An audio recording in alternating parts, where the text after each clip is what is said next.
بسم اللہ الرحمن الرحیم. اٹس می احمد جان. اس دنیا اور اس کائنات کی بنیاد سوچ ہے. ایک سوچ کی بنیاد پر انسان کو اور اس پوری کائنات کو اور دنیا کو تخلیق کیا گیا.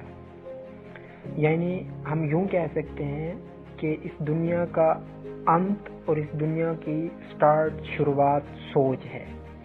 یہ انسان کی سوچ ہے، یعنی ایمان ہے کہ اللہ تعالیٰ ایک ہے، یعنی اس پہ بلیو کرنا، اس پہ ایمان لانا کہ اللہ تعالیٰ ایک ہے اور مسلمان ہو جانا، یہ ایک طرح کی سوچ ہے.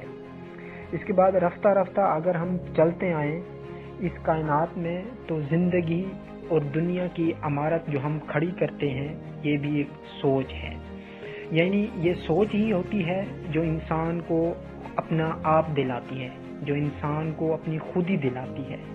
یعنی ایک سوچ ہی ہوتی ہے جو اس دنیا کو اس دنیا میں اور انسان کو آگے اس کا فیوچر دکھاتی ہے. Every thought we think is creating our future.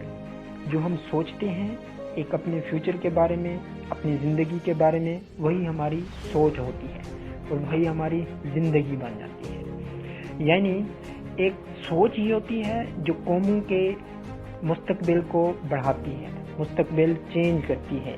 یعنی ایک سوچ کی بنیاد پر قومیں بٹا کرتی ہیں، قومیں ابھرا کرتی ہیں. یعنی ان کا ٹرننگ پوائنٹ ایک سوچ ہوتا ہے.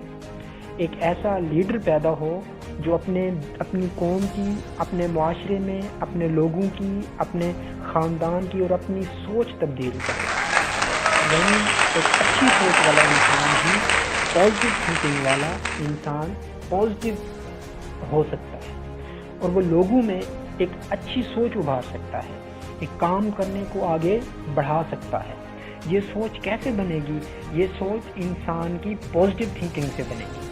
یعنی خود کو اچھا سمجھو اور اپنی سوچ کو براڈ رکھو. Be positive and think positive. اور جو کچھ آپ کر رہے ہیں آپ اس پہ یقین ہو.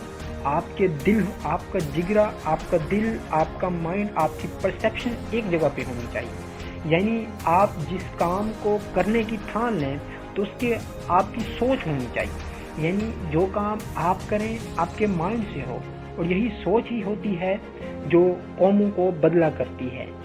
حضرت مولانا جلال الدین رومی کہتے ہیں کہ تمہاری اصل ہستی تمہاری سوچ ہے، باقی تو صرف ہڈیاں اور خالی گوشت ہے.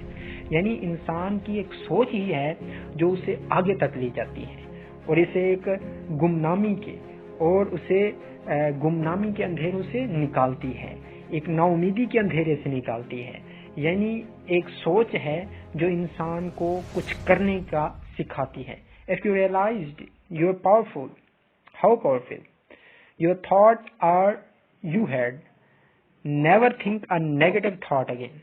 یعنی آپ کو پتہ چل جائے کہ میری سوچ کتنی پاورفل ہے تو آپ نیگیٹو سوچنا بند کر جائیں گے. اس لیکچر کو کریٹ کرنے کا مقصد اور مطلب محض یہی تھا کہ آپ کے اندر، آپ کے دماغ میں ایک پازیٹیو سوچ پیدا ہو. آپ ایک اچھے لیڈر بن سکیں تاکہ آپ اپنے خاندان اور اپنی قوم، ان کا مائنڈ